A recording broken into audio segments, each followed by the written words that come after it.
Africain est fragile, il faut donc faire attention à la pression des nattes, pression de la couture lorsqu'on met un tissage et ensuite le poids des mèches qui tirent sur nos cheveux. C'est ça.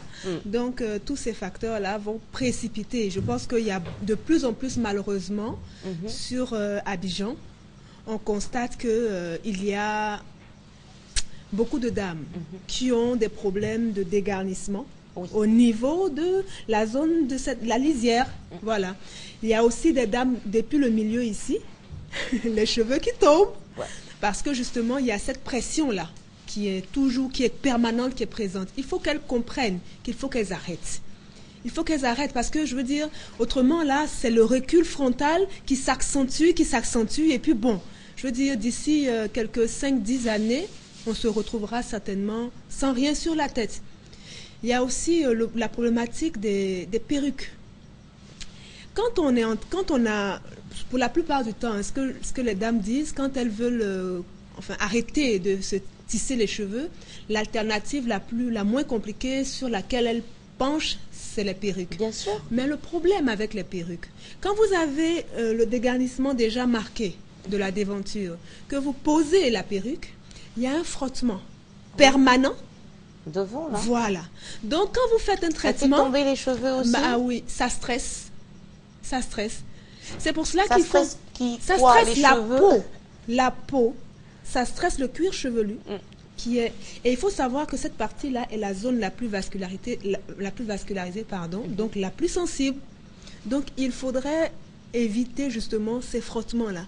Et ça, c'est permanent.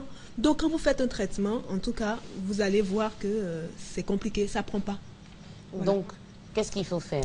Garder les cheveux comme ça? Voilà, il faut apprendre à se coiffer qu'avec ses cheveux. C'est faisable.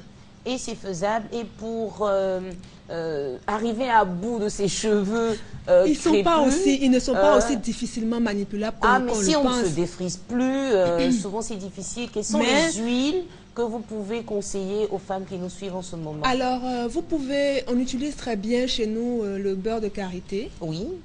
Le beurre de karité qui est un soin avant shampoing. Voilà, on le prépare avec des huiles végétales. D'accord. Voilà, qu'on pose sur la tête pendant, on va dire, 10-15 minutes. D'accord. Et après, on fait le shampoing. Parce qu'il ne faut pas non plus laisser cela sur les cheveux pour ne pas avoir un aspect trop gras. Voilà, salissant et tout. Donc, le beurre de karité et ces huiles végétales-là vont nourrir le cheveu en profondeur. Et puis après, quand vous le lavez, bon, il y a une autre étape, un deuxième soin qu'on applique. Voilà. Maintenant, donc c'est mieux d'arriver dans des salons de coiffure. C'est pas, chez nous, c'est pas un salon de coiffure. Arriver chez des professionnels, oui. Chez des professionnels pour nous aider. Voilà, on peut apprendre avec vous à dominer nos cheveux. C'est pas la domination. J'aime pas beaucoup ce terme. Mais écoutez, parce qu'il faut regarder. Mal, souvent, il y a des enfants, même quand on veut les tresser. Ça fait mal. Mais c'est parce qu'on fait mal. Chez nous, quand on tresse les enfants dorment. Oui, les enfants dorment. Il n'y a pas de raison que ça fasse mal. C'est parce qu'on fait mal. On n'est pas là pour dominer les cheveux. Il faut savoir de quoi les cheveux ont besoin. Il faut regarder ce que... J'aime bien dire souvent aux dames, qu'est-ce que vos cheveux peuvent vous apporter? C'est ça. Pas ce que je veux en faire. Parce que quand on reste dans la logique de qu'est-ce que je veux en faire, on va tout le temps rester là à les tirer. On veut les dompter, on veut les placer ici, Non. Quand c'est comme ça, on les abîme. Il faut plutôt être dans la logique de qu'est-ce que mes cheveux peuvent m'apporter comme forme de coiffage et les respecter. Voilà. On les connaît, on les respecte, on les manipule sainement. Donc, voilà. Dites-nous, quel est le type de cheveux africains susceptible d'être le plus long possible? Tous les cheveux poussent. Qu'ils soient fins. Qu'ils soient fins, qu'ils soient moyens, qu'ils soient épais. Tous les cheveux peuvent être longs en autant que vous utilisez une routine qui soit correcte. Un cuir chevelu sain, une bonne manipulation des produits corrects, c'est la clé. Shampoing, combien de fois? Une fois par semaine ou une fois tous les 10 jours. D'accord. Voilà. Suivi d'un soin profond. Voilà. Et ensuite, hydratation de façon permanente. Tous les jours, on met une crème hydratante, une huile capillaire.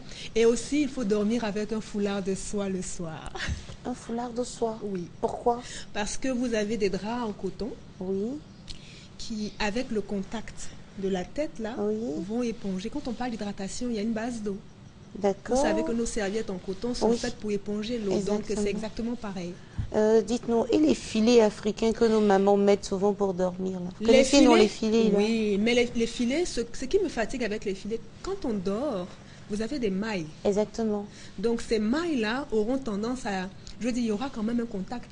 Oui, avec le drap en coton. Voilà, moi je préfère les foulards de soie. Foulards de soie. Voilà. Il pleut beaucoup dans ces temps-ci. Oui. Et avoir des cheveux propres, c'est pas évident.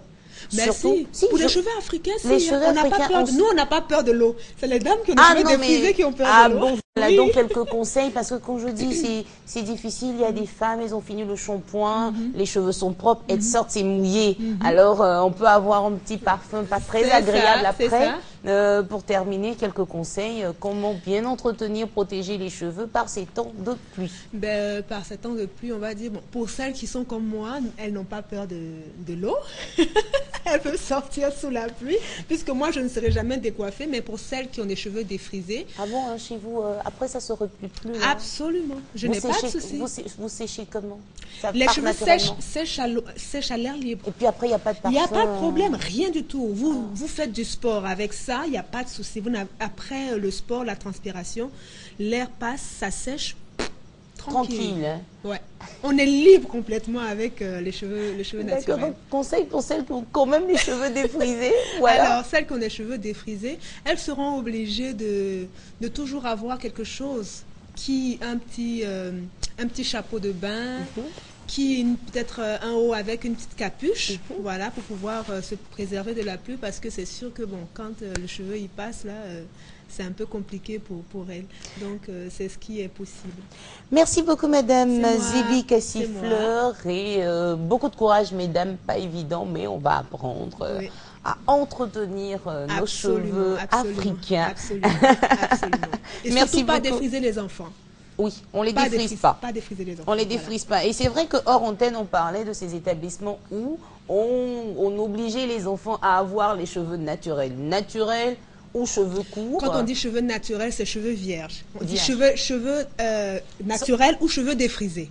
Mais que des cheveux, pas des mèches. Voilà, que des cheveux, pas des mèches. Et je pense que vous devriez faire le tour même pour leur dire merci. Et puis leur dire, bon, maintenant, on ne veut plus des cheveux défrisés. On veut des cheveux, comme vous avez dit, vierges, c'est ça? C'est ça, des cheveux naturels, crépus, vierges, voilà. C'est le mieux même de leur demander, hein, parce qu'on veut faire des conférences aussi, là, voilà, pour pouvoir sensibiliser nos jeunes enfants, pour qu'elles commencent à prendre très tôt de bonnes habitudes. Parce que de plus en plus, on voit aussi des jeunes filles qui ont des mèches, et des tissages et tout, des jeunes enfants, des adolescents. Oui, c'est compliqué. Hein? Une fille qui se mèche comme ça, tout petit comme ça. Voilà. Il faut le faire. Voilà, tout à fait. Merci beaucoup, Madame Zébi Cassifleur. Dans quelques instants, nous allons apprendre à combattre l'acné sur les peaux jeunes avec Madame Joëlle Kakou. Le temps pour nous de l'installer. Nous vous proposons de suivre le portrait d'un homme qui a la capacité de redonner vie aux anciens appareils. Allons à la rencontre de cet artiste avec Philomène Draman.